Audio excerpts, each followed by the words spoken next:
Beberapa hari terakhir, satu nama kembali muncul di banyak media militer dunia. Bukan pesawat tempur, bukan sistem rudal baru, sebuah drone. Namun, bukan drone biasa. Namanya Sukhoi S-70 Okhotnik B. Dan banyak analis mulai memperhatikan lagi. Bukan karena propaganda, bukan karena rumor internet, tetapi karena evolusinya mulai terlihat nyata.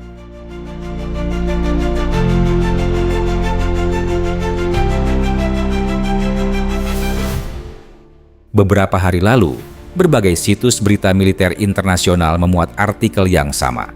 Topiknya identik. Drone siluman Rusia. S-70 Okhotnik. Bagi sebagian orang, ini hanya proyek uji coba. Namun, bagi analis militer, ini sinyal. Sinyal bahwa perlombaan teknologi udara belum berhenti, justru semakin intens. Beberapa laporan menyebut pengembangan proyek ini masih berjalan. Bahkan setelah insiden yang sempat ramai diberitakan. Artinya satu hal, program ini belum ditinggalkan, dan itu menarik perhatian dunia.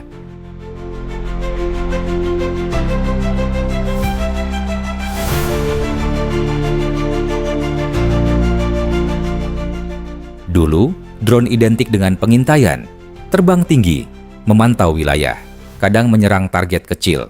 Namun sekarang konsepnya berubah.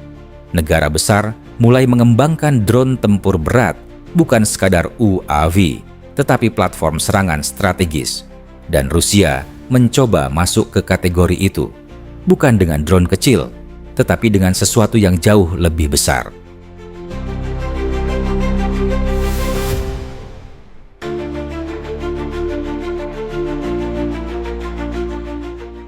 Hal kedua yang langsung menarik perhatian adalah bentuknya.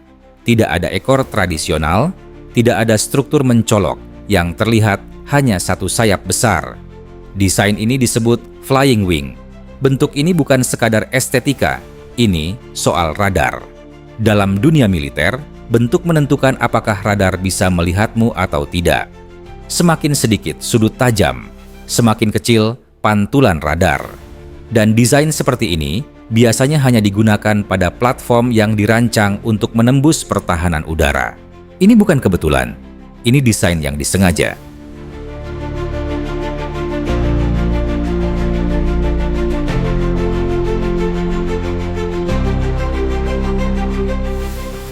Inilah bagian yang membuat analis barat mulai membahasnya lagi. Evolusi desain terbaru, terutama pada satu bagian penting, nozzle mesin. Pada versi awal drone ini, bagian mesin terlihat jelas, nozzle bulat, konvensional, tidak ideal untuk stealth. Namun kemudian muncul prototipe baru, dengan perubahan signifikan, nozzle datar, flat exhaust. Perubahan ini kecil di mata orang awam, namun besar dalam dunia teknologi stealth, karena bagian belakang pesawat adalah salah satu sumber pantulan radar terbesar. Dengan nozzle datar, jejak radar bisa berkurang. Jejak panas juga bisa lebih terkontrol. Ini bukan modifikasi biasa. Ini evolusi desain. Dan evolusi seperti ini jarang terjadi jika sebuah proyek tidak dianggap penting.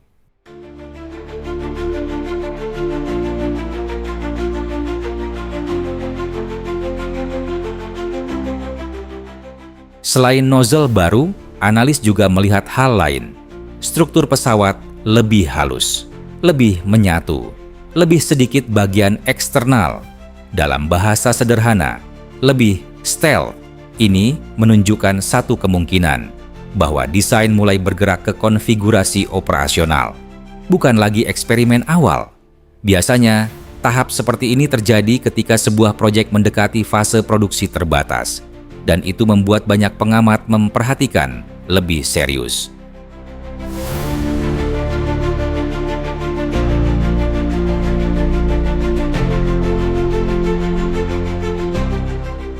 Namun teknologi drone ini bukan hanya soal bentuk.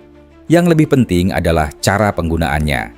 Drone ini dirancang bekerja bersama jet tempur generasi kelima Rusia, yaitu Su-57 Velon.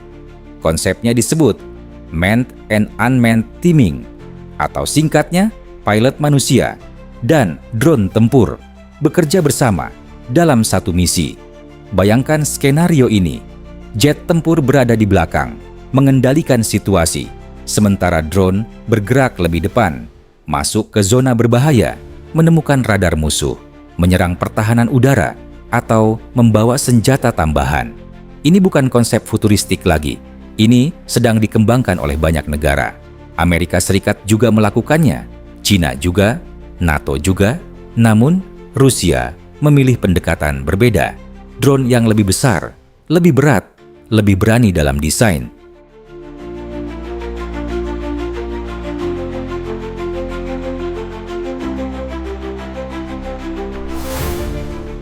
Kemudian terjadi satu peristiwa yang membuat nama S-70 mendadak dikenal lebih luas.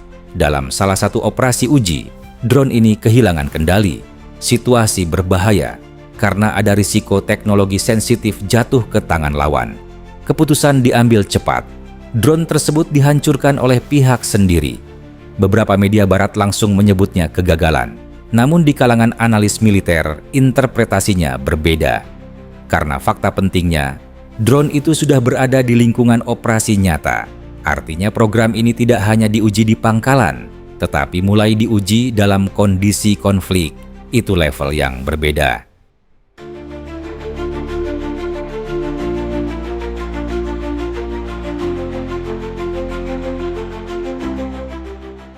Banyak analis barat memang masih skeptis. Mereka menyebut proyek ini menghadapi beberapa tantangan. Sistem kontrol drone besar tidak mudah. Komunikasi di medan perang modern sangat kompleks. Perang elektronik bisa mengganggu sistem drone. Semua itu benar. Namun kritik seperti ini juga terjadi pada banyak program militer barat sendiri, termasuk proyek drone Loyal Wingman mereka. Dalam dunia teknologi militer, tidak ada sistem baru yang langsung sempurna. Yang menentukan adalah satu hal, apakah proyeknya terus berkembang atau berhenti. Dan sejauh ini, proyek S-70 masih berkembang.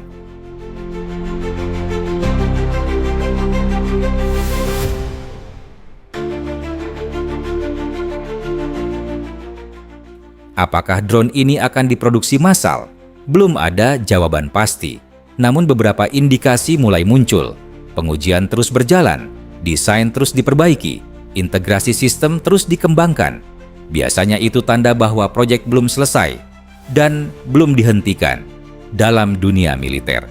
Jika sebuah proyek bertahan cukup lama, kemungkinan besar ada rencana jangka panjang di belakangnya.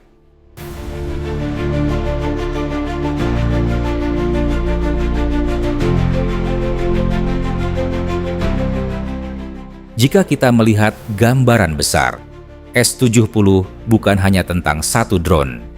Ini tentang arah perkembangan teknologi militer global.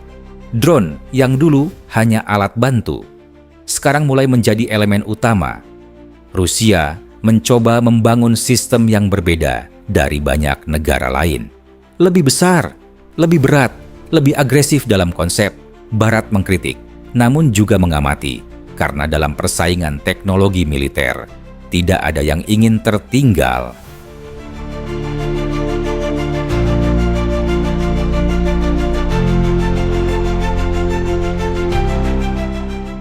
Dunia sedang memasuki era baru perang udara.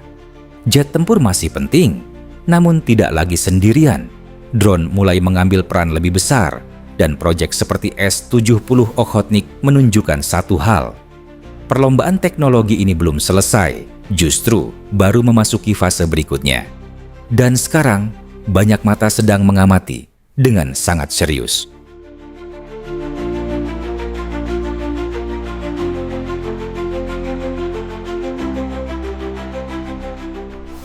Perkembangan seperti S-70 Okhotnik bukan sekadar soal satu negara, satu proyek, atau satu insiden.